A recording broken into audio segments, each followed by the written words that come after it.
Hi, I'm John F. Allen. And I'm R.J. Sullivan. And we're the Two Towers. Hello everyone, and welcome to the Two Towers Talk Show recap for the Flash TV show. I'm your host, John F. Allen, one half of the Two Towers.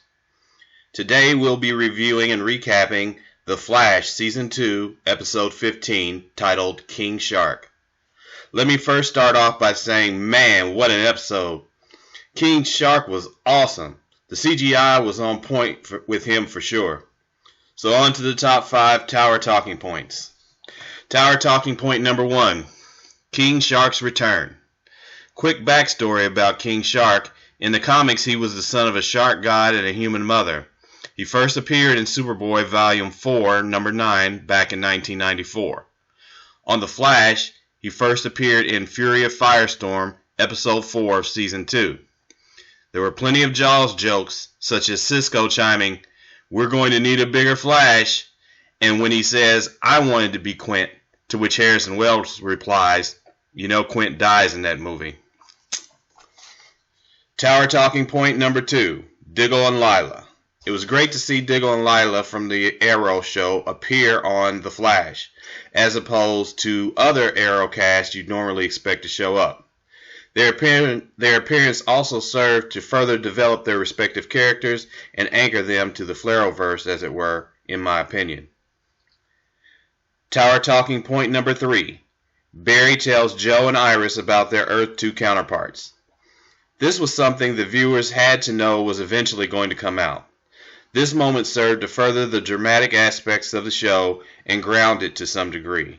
I think it also foreshadows the fact that Barry and Iris are destined for one another, whether on Earth 2 or Earth 1. Although I don't think we'll see Earth 1 Barry and Iris getting together anytime soon, the seeds have definitely been planted in both of their minds, and this revelation only served to deepen the roots. As a side note, Cisco blurted out to Caitlin that he had encountered her doppelganger and that she was an evil villain known as Killer Frost. Caitlin has been having a difficult time dealing with the loss of Jay Garrick, and that following the death of her husband Ronnie Raymond. Thus she's been cold and icy towards those around her, which prompted Cisco to be wary of her and fear that she might be taking on some of the unfavorable attributes of her Earth 2 counterpart. Tower Talking Point number 4, Wally West versus Barry Allen. Fans of the comics will remember that Wally was always a hot-tempered and impulsive kid. This was seen numerous times in the character's stint with the Teen Titans. That said, it's no wonder that his TV counterpart is just as tempestuous.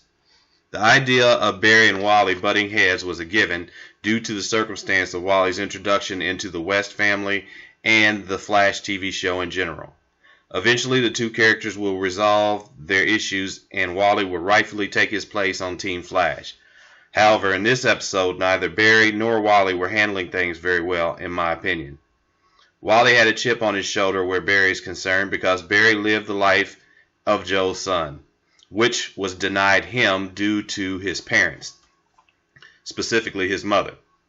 No one can really blame him for feeling cheated. However, his anger is misplaced, and I think eventually he'll come to realize this. As for Barry, he wasn't putting himself in Wally's shoes and seemed aloof and somewhat judgmental, especially in how he handled things with Wally's engineering project. Tower Talking Point number 5, Zoom Reveal.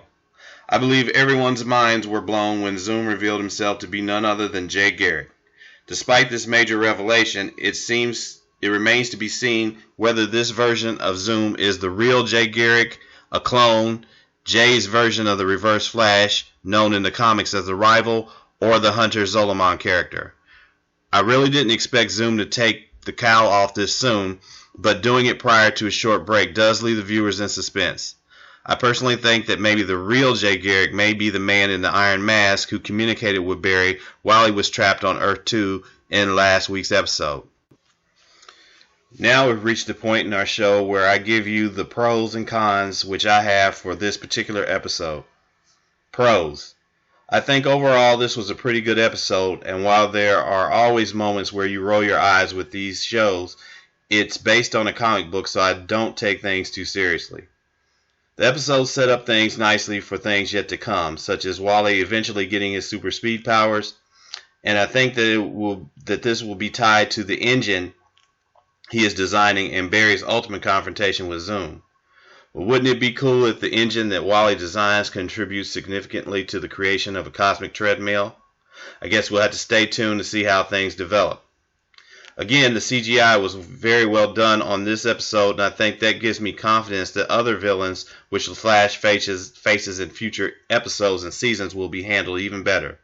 First time King Shark showed up, he looked pretty impressive for TV CGI, but now he looks even more awesome. This makes me wonder how much more improved Gorilla Grodd will look when he eventually returns. Cons. As always, Iris gets the short end of the stick where character development is concerned. While her character has improved drastically from Season 1, there's still room for plenty more development in my opinion. I think she has underutilized potential, and while I like the actress Candice Patton, the writers need to delve into who she is more and exemplify her importance to Team Flash overall. Final thoughts. I have to say this is one of the most enjoyable episodes of the season, and there have been quite a few in my opinion. I give this episode 4 out of 5 towers. In related news, we'll be airing review recap shows for Arrow, Agent Carter, Supergirl, and Legends of Tomorrow later this week. Be sure to subscribe to our channel to get them. Also, The Flash will be on hiatus after this episode, but will return on the week of March 22nd. So be sure to tune in here for our next Flash review recap show, which I hope to air the following day on March 23rd. Thanks so much for tuning in, and until next time, peace. The Two Towers Talk Show is sponsored in part by Showtime Cinema in Mooresville, Indiana. Their friendly staff is always willing to go the extra mile to make your movie-going experience an enjoyable and memorable one. Enjoy the comfort of their new cushioned seating in their spacious auditoriums, and while you're there, be sure to stop by the concession stand and purchase some popcorn where real butter topping is an option. They're located at 300 South Bridge Street in Mooresville, Indiana. We hope to see you at the movies.